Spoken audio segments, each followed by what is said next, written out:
말씀 가지고 그리스도 예수를 아는 지식이란 제목으로 말씀의 은혜를 나누기를 원합니다. 우리는 계속해서 토요 새벽에 빌립보서 말씀으로 은혜를 나누고 있습니다. 오늘 이 말씀은 사도 바울의 간증과도 같은 귀한 말씀입니다. 아시는 것처럼 사도 바울은 지금 어디 있어요? 감옥에 있어요. 감옥에서 자신이 사랑하는 빌립보 교회를 생각하며 유언과도 같은 정말 자신의 삶을 나누며 간절히 해주고 싶은 말을 하고 있습니다. 근데 그 핵심이 뭐냐? 바로 기뻐하라 하는 거예요. 우리 1절 말씀을 보면 강조하는 것을 보게 되는데 우리 1절 말씀 다시 읽어볼까요? 같이 읽겠습니다. 시작. 그토록 나의 형제들아 주 안에서 기뻐하라. 너희에게 같은 말을 쓰는 것이 내게는 수고로움이 없고 너희에게는 안전하니라. 아멘, 아멘. 끝으로 거의 마지막으로 끝이 안 났지만 어쨌든 다시 말하겠다는 거예요. 지금까지 계속 기뻐하라 기뻐하라 했지만 다시 한 번 더 강조하면서 말씀하고 있습니다. 기뻐하라 기뻐하라. 이 기뻐하라는 말씀이 얼마나 중요한지 사도 바울은요 계속해서 반복하고 이렇게 말하는 것이 수고롭지 않다는 거예요. 수고롭이 없다는 겁니다. 그리고 이것이 너희에게 안전하다. 우리에게 기쁨이 있을 때에 우리 신앙이 안전하다는 겁니다. 솔직히 우리가 이 세상을 살아가면서 기쁨을 바르게 선포하지 못하죠. 저도 마찬가지입니다. 사실 우리 삶에 마냥 기쁨만을 선포하지 못하는 인생을 살아가고 있습니다. 근데 그 이유가 뭘까요? 물론 우리에게 어려움도 있고요, 문제도 있고요, 여러 가지 그런 것들도 있습니다. 오늘 말씀을 보면요, 다른 무언가가 있다는 것을 말씀하고 있어요. 2절, 3절을 보면 개들 내지는 행악하는 자들, 육체를 신뢰하는 자들 이런 것들을 말씀하고 있어요. 그런데 그런 여러 가지 상황들, 그 모든 것들이 있지만 우리가 기쁨을 선포하지 못하는 근본적인 행하는 것이 뭐냐? 바로 사도 바울은 뭘 주장하냐면 자신의 신뢰, 자신의 육체, 자신의 조건, 인간적인 어떤 방법을 내세우면 기뻐할 수 없다는 거예요. 다음 주에 제가 이 기쁨을 이길 수 있는 것에 대하여 그 힘이 원천이 무엇인지를 나누겠지만 오늘은 우리의 기쁨을 뺏어가는 인간적인 어떤 조건과 어떤 방법이 있다는 것을 우리가 주목해야 돼요. 여러분들, 사도 바울이요 4절부터 8절까지 자신의 어떤 사람인지에 대하여 간증하고 있어요. 이걸 두 가지 구문으로 나눌 수 있는데 6절까지는요, 전반부는요 사도 바울이 가지고 있는 7가지 조건이 있대요. 나는 이런 사람입니다 라는 것에 대해서 스스로 얘기하고 있습니다. 그리고 7절 이후는 내가 그렇게 스스로 자랑했던 그 7가지가 어떻다고요? 배설물이다 라고 얘기하는 것을 볼 수 있어요. 먼저 이 앞에서 5절 6절 말씀 보면 내가 어떤 사람인가에 대하여 사도 바울이 자신의 외형적인 조건, 상황에 대해서 자랑거리를 얘기하거든요. 한번 읽어볼까요? 5절부터 6절까지 같이 읽겠습니다. 시작. 나는 8일 만에 할례를 받고 이스라엘 족속이요 베냐민 지파요 히브리인 중에 히브리인이요 율법으로는 바리새인이요 열심으로는 교회를 박해하고 율법의 의로는 흠이 없는 자라. 아멘, 아멘. 사도 바울이 자신이 어떤 사람인지에 대하여 자신의 환경과 상황이 이런 조건입니다 라고 7가지를 얘기해요. 남들 보기에 이런 얘기를 하면 어떻게 되는지 아세요? 우와, 남들이 부러울 만한 조건이에요. 남들이 부러울 만한 조건, 이 7가지를 가지고 있어요. 첫 번째는 뭐냐면 자신이 8일 만에 할례를 받았대. 이 말이 무슨 말일까요?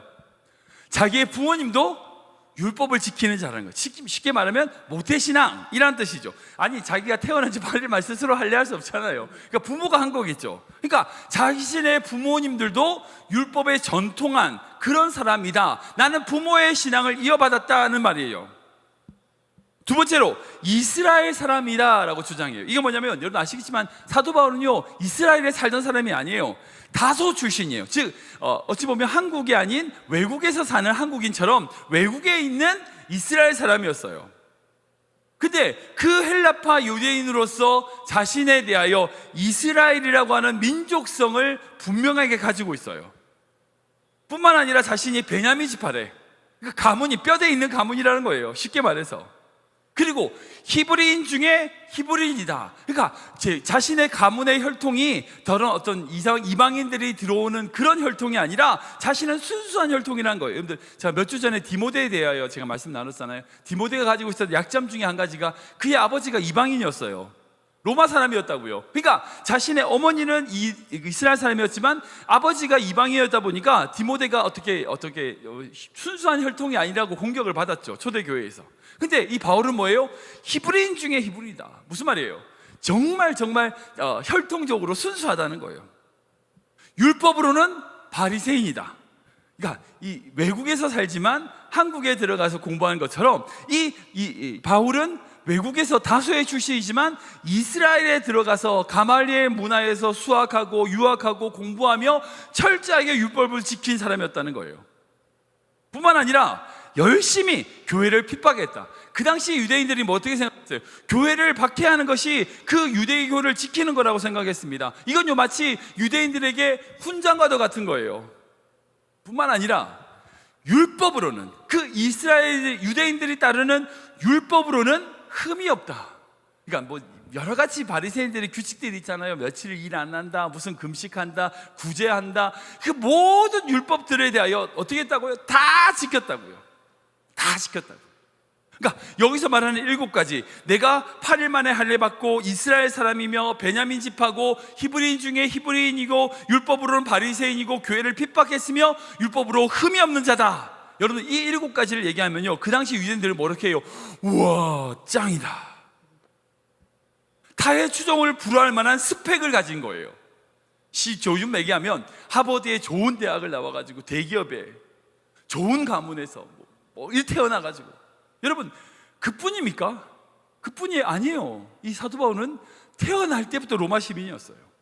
날 때부터. 그러니까 그 당시 로마가 세계를 지배하고 있을 때에, 오늘 말씀은 안 나오지만 그 당시에 로마가 세계를 지배하고 있을 때에 사도 바울에게 있어서는요, 태어날 때부터 로마 시민권을 가진, 즉 어떤 사람도 부러워할 만한 정말 자격과 조건을 가지고 있는, 정말 스펙과 기쁨이, 정말 기뻐할 수밖에 없을 거야 라고 생각하는 그런 상황이더라는 거예요. 솔직히 그런 거 있잖아요. 야, 저 사람이 정말 행복하겠다. 야, 저 정도 돈이 많고 저 정도 성공을 하고 저 정도 그런 걸 가지고 있으면 야, 진짜 행복하겠다 라고 입이 벌어질 만큼 훌륭한 조건과 상황을 가지고 있는 수준. 여러분, 그런 거 있으면 내가 기뻐하지, 그럴까요? 진짜 그럴까요? 그런 외형적인 조건이 다 있으면 기뻐할 수 있습니까? 그런 조건이 다 있으면 기쁨을 누리는 인생이 되냐고요. 근데 여기서 사도 바울의 대전환, 자신의 이야기의 대전환을 이룹니다. 바로 7절과 8절 말씀입니다. 같이 읽겠습니다. 시작. 그러나 무엇이든지 내게 유익하던 것을 내가 그리스도를 위하여 다 해로 여길 뿐더러 또한 모든 것을 해로 여김은 내 주 그리스도 예수를 아는 지식이 가장 고상하기 때문이라. 내가 그를 위하여 모든 것을 잃어버리고 배설물로 여김은 그리스도를 얻고. 아멘. 여기서 사도 바울이 뭐라고 했냐면 그러나라고 해요. 그러나 남들이 다 부러워하고요, 남들이 다 정말 가졌으면 좋겠다고 하는 그 모든 것들이 뭐라고요? 배설물이래요. 배설물. 따라올 테면 따라와봐는 식으로 차별하거나 우쭐대는 모습은 온데간데 없고, 자신의 모든 그 자격 조건과 배경을 사도 바울은요, 해로 여긴대요. 나쁜 것으로 여긴다고 말씀하세요. 사도 바울은 어떻게 그렇게 평소에 자기가 예수님 만나기 전에는 그렇게 자랑하던 그 모든 것들이 배설물로 여겨졌을까요? 사도 바울은요, 그동안 자기가 신뢰하고 자랑했던 그 모든 것들이 더 이상 자신에게 기쁨을 주지 않는다는 것을 선포하는 거예요. 여러분, 이게 얼마나 정말 귀한 말씀입니까? 요즘 SNS나 뭐 그런 거 보면 그런 게 있어요. 사람들은요, 너무 자랑하고 싶어 해요. 뭐 예를 들어 저희 가정도 그래요. 뭐 음식 먹을 때마다 사진을 찍고, 좋은 장소를 가면 나 여기 왔어 뭐 이렇게 체크인하고. 요즘 시대는요, 뭔가를 자랑하는 시대인 것 같습니다. 무조건 이게 나쁜 건 아니죠. 그런데 문제는 뭐냐면 거기에 매여 있어요. 그것에 매여 있는 거예요. 그런 거 먹고 그런 곳에 가면 내가 다른 사람보다 더 기쁜 상태인 것처럼, 내가 더 좋은 상태인 것처럼 착각하는 거예요. 그리고 거기 못 간 사람, 그걸 못 먹는 사람은요, 그런 사람을 부러워해요. 이거 아침부터 비유하자면 좀 죄송한 말씀이지만, 혹시 여러분들 어린아이 때 어린애들 키워보셨죠? 다들 키워보셨으니까. 어린애들이 한번 부모님이 실수하거나 잠깐 놓칠 경우에 어린애들이 자기가 싼 똥을 쥐고 막 노는 모습 혹시 보신 적 있나요? 저희 애들도 그런 적이 있었는데, 엄마가 잠깐 한눈 판 사이에 아기가 자기 기저귀에 있는 그 똥을 주무르고 막 좋아하고 여러분, 오늘 말씀 보면 딱 그러는 거예요. 똑같아요. 사도 바울이 그 모든 것들을 뭐라고 해요? 배설물, 똥이라는 거예요. 그런데 그 똥을 자랑하는 시대. 야, 나 이 정도 똥 쌌어. 지금 어린아이 잘 모르니까 그게 말랑말랑하고 뭐 냄새도 안 맡으니까 말랑말랑하고 따뜻하니까 좋아가지고 차르기처럼 막 주무르죠. 근데 그게 진짜 그게 맞냐는 거예요. 배설물로 여기는 그것을 마치 나의 영광인 것처럼 착각하고 살아가는 시대가 아니냐는 거죠. 지금 이 시대가. 혹시 우리가 배설물을 구하고 있지 않습니까? 하나님께 우리가 기도하면서 하나님, 저 똥 좀 주세요 라고 기도하고 있는 건 아니에요. 그러니까 죄송한 말씀이지만, 내가 혹시 나의 스펙이나 나의 어떤 상황이나 조건을 위해서 구한다면 그건 마치 어린아이가 엄마한테 기저귀에 싼 내놓으라고 우는 거와 똑같아요. 엄마가 줄까요? 안 주죠. 제가 존경하는 분 중에 강영우 박사님이란 분이 계십니다. 제가 한번 말씀을 드렸던 것 같은데 바로 이분이시거든요. 백악관, 우리 미국 백악관 국가장애위원 정책차관보를 지내셨던 분이십니다. 그러니까 대한민국 사람으로서 미국 가장 높은 관료이셨죠. 아무튼 되게 유명하신 분이에요. 근데 이분은 앞을 보지 못해요.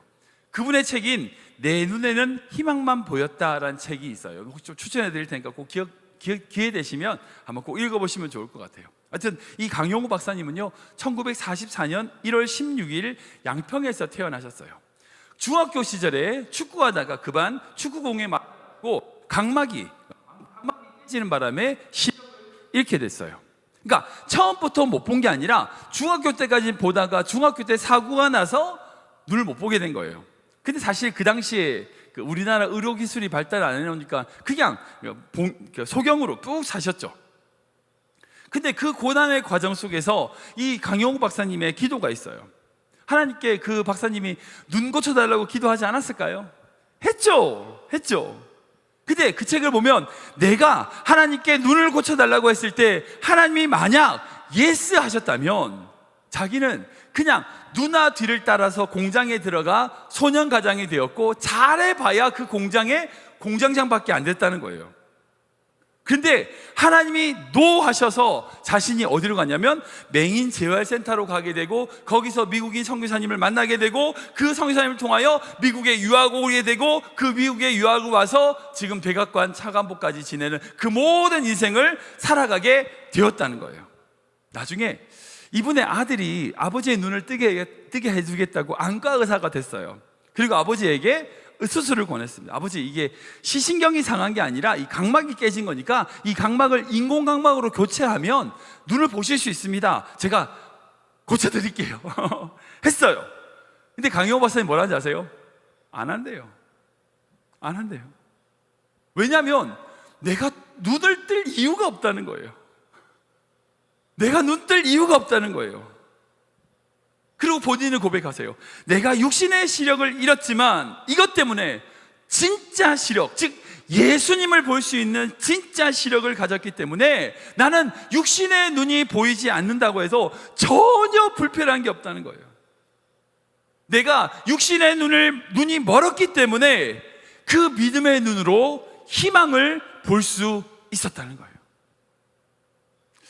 사랑하는 여러분, 우리가 하나님께 기도하면서 우리의 눈을 뜨게 하는 그런 수준에서 기도하고 있지 않습니까? 때로는요, 우리가 그런 기도를 하면 하나님이 어떻게 하세요? 노 하세요. 왜? 더 큰 것을 주시려고, 더 아름다운 것을 주시려고. 때로는요, 하나님께서는요, 주무시는 것처럼 우리의 기도를 응답하지 않고요, 안 계시는 것처럼 느껴질 때가 있어요. 여러분, 안 주심을 통하여 이루시는 하나님의 더 큰 계획이 있지 않을까요? 마치 배설물을 가지고 노는 아이들에게 그 배설물을 뺏는 엄마의 마음처럼 우리가 그것을 달라고 아무리 외쳐도 하나님이 응답하지 않는 그 모습이 우리에게 있지 않냐는 거예요. 저는 이 새벽에 나온 성도님들, 특별히 새벽에 나오셨으니까 정말 믿음이 있으신 분들이죠. 여러분들 저 또한, 저도 마찬가지입니다. 여러분들의 눈으로 상황을 보지 말고 하나님의 눈으로 보는 성도 되시길 축원합니다. 지금 이 세상의 가치, 이 세상의 판단, 이것을 추구하는 인생이 되지 않고 그것이 아니라 하나님이 원하시는 것이 진짜 뭐냐, 이것으로 고민하고 살아가는 귀한 성도 되시길 주님의 이름으로 축원합니다. 말씀을 정리하겠습니다. 사랑하는 성도분, 이 세상은요 정말 쓰레기들이 넘쳐나는 세상입니다. 제가 2주 전에 우리 아들 대규가 이제 대학을 입학하기 전에 클리블랜드로 오게 됐어요. 그래서 제가 캘리포니아에 가서 우리 아들 마지막 짐을 다 정리하고 버릴 거 버리고 이사를 제가 도와주고 돌아왔습니다. 여러분, 쓰레기가 얼마나 많은지요.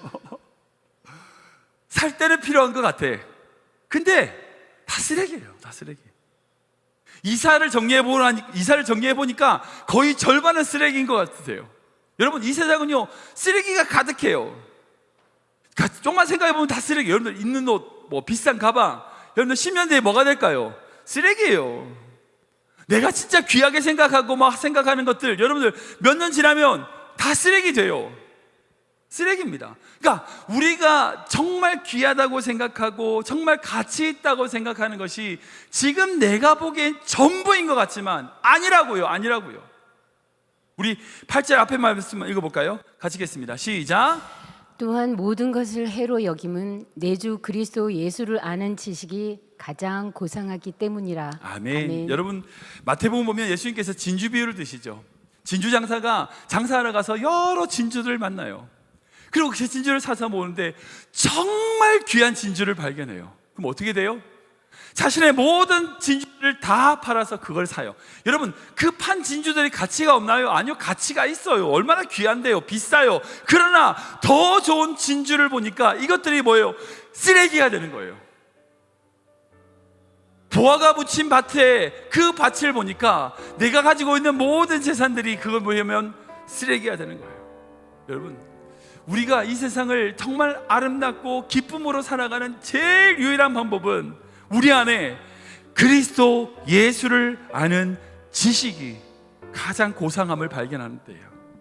그분의 십자가를 묵상하고 나를 위하여 지신 그 사랑을 따라 우리가 하나하나 살아가는 삶을 살아갈 때 그 세상의 가치를 보면 아무것도 아닐지 몰라도 우리가 그것을 위하여 살아갈 때에 세상의 모든 것들이 해로 여기는 그런 믿음, 여러분, 그게 바로 사도 바울이 얘기했던 기쁨이에요. 세상이 줄 수 없는, 세상이 알 수 없는 그 기쁨을 누리는 귀한 믿음의 성도 되시길 주님의 이름으로 축원합니다.